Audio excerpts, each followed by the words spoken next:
This is the Sony A7IV, and in this long-term review I will share with you my experiences using this camera now for almost 1 year.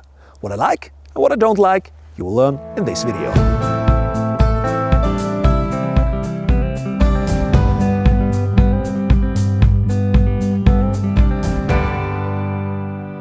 First to the hard facts. This is the successor to the A7III, which came out in around 2018. And since that, I've been using the A7 III as well. And it was a great all-around full-frame camera that I gladly recommended here as well on this YouTube channel. And to everybody who asked me, what full-frame camera should I get on a budget? Great price value for around $2,000. You had a nice full-frame camera. But is it the same with the A7IV? What has been improved and what has been upgraded? The whole body of the camera is now almost the same like with the A7S III. You have the big dial wheel up here and a small one underneath for photo mode, video mode and S and Q for slow motion, for example, or for time-lapse shots. And then you have this wheel here on the side for exposure correction, and you can now not only lock it, but you can as well change it to a whole different wheel with the custom settings. So whatever wheel you want to have here, you can do that now. The small wheel here for the settings is a bit fiddly, especially when it's cold or when you have gloves on and you have to unlock it first here in the front. And the body is a bit bigger now, but it's not heavy, it's lightweight and very comfortable to work with. So all in all, I'm satisfied with those upgrades. Like with the A7S III, we have now a flip screen here on the side.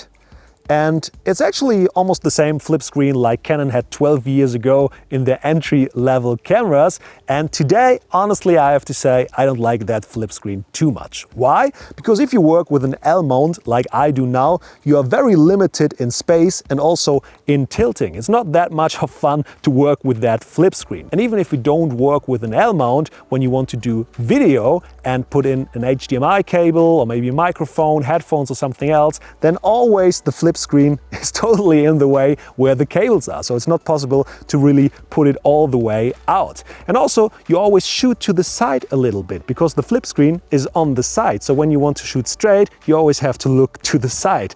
And I don't like it too much. That's just my opinion and maybe you find it different. But I don't like that flip screen. And I would really hope that Sony brings back the nice flip and tilt screen they had on their A99 Mark II, for example. That was a great screen. Bring that back. What's also new is the menu has been renewed.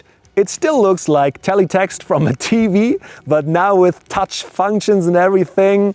You can like it. I don't use the touch functions at all on a camera. I think it's much slower and not that comfortable to work with that menu with a touch. In general, touch is a cool thing, but not with that menu. And also the menu gets more complicated and more complicated with every update. And if you don't have a degree at the Sony Menu University, then yeah, it's just not fun to work with that menu at all. But that's just my opinion. I mean, it looks like a camera menu from 1999 and not from 2022.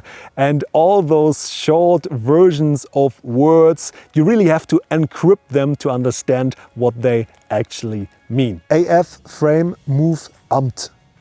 What does it mean? And those is an example in English. In German or other languages, it's much worse. So yeah, Sony could definitely improve that. And all manufacturers actually can. Look at smartphones, how nice menus there are. And just bring it to the camera. So the menu is not the best, but what is really nice is what is under the hood. Because the camera now has 2 Bion ZXR image processors. That means the camera can process images much faster. And also autofocus can be much faster and a bit more intelligent.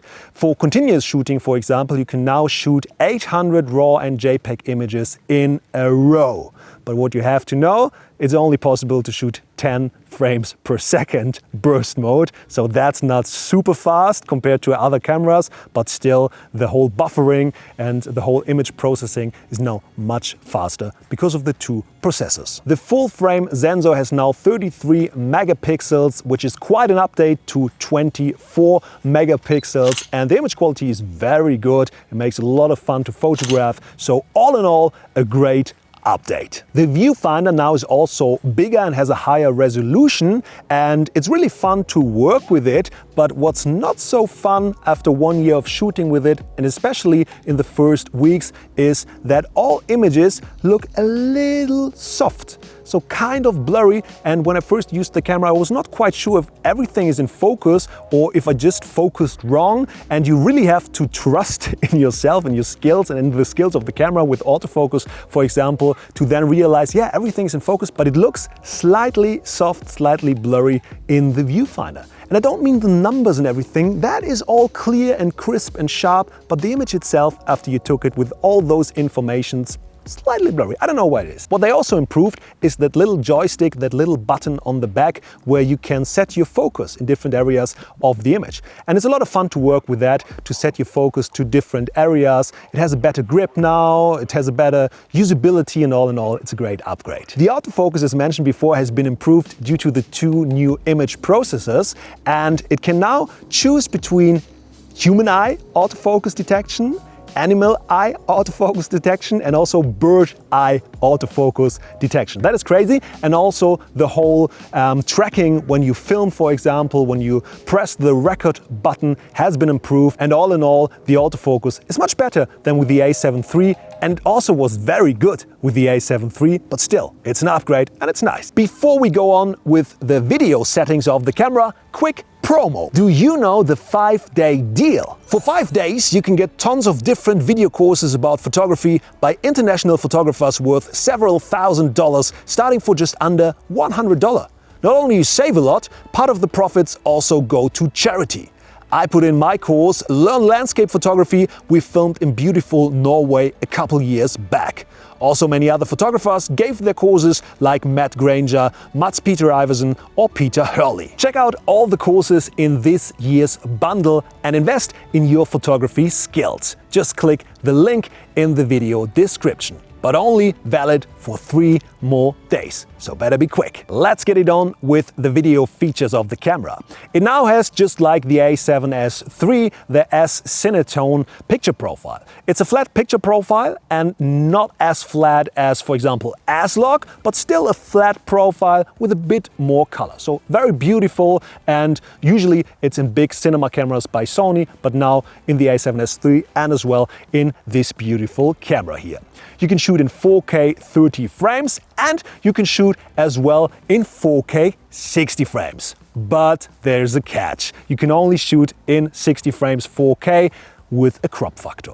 And that is a bit of a downer also when I first read the specs of this camera. Because I mean, it's a full frame camera, and you buy a full frame camera because you want to use the whole full frame sensor. You don't buy a 300 horsepower car to only drive 50 miles per hour. So you want to use the full frame sensor.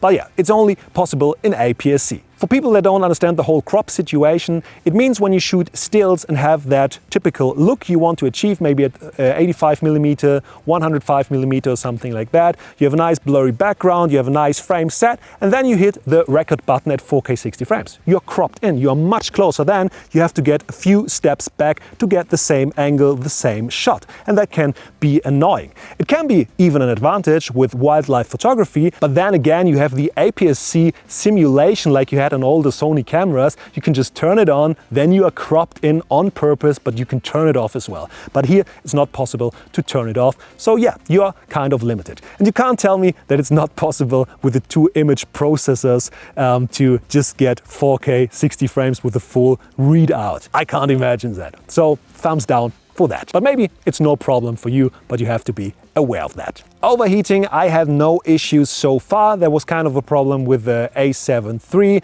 but in the last year I had no issues with overheating, not with video, not with still photos, so I can't say anything to that. What's also new, and what's the same like with the A7S III, are the new ports you have here now. On the side, a big HDMI port, which is very good, not the small mini HDMI, but the big ones, so you can plug in your big cable just like with a TV. Maybe that's why they have that teletext TV menu. You can say it's a great camera for photography and for videography. Great image quality with both. All in all, it's a great camera. It's fun to shoot with it. It's a great update to the A7 III. It's not that innovative, It's not that world-changing. They took many parts just from different cameras and now put it in that camera, but at a very good price. Who should buy that camera? Everyone who wants the actual full-frame technology, improved autofocus, more megapixel, and also maybe the flip screen and improved video features. And that all for a price of $2,489. That's actually pretty good. If megapixel and modern technology are not that important for you, you can get also the A7 III for $1,000 less. So how would you choose? Anything else you want to add to my long-term review, or maybe you had total different experiences, just write it in the comments below. And if you haven't subscribed to my newsletter, do it now. You can find it at learnfromben.com, and there you can find also video courses for download to improve your photography skills. And of course, check out the 5-day deal to save some giant bucks. Link, as mentioned, is in the description. So now hit thumbs up for the algorithm and subscribe to my YouTube channel. See you next time.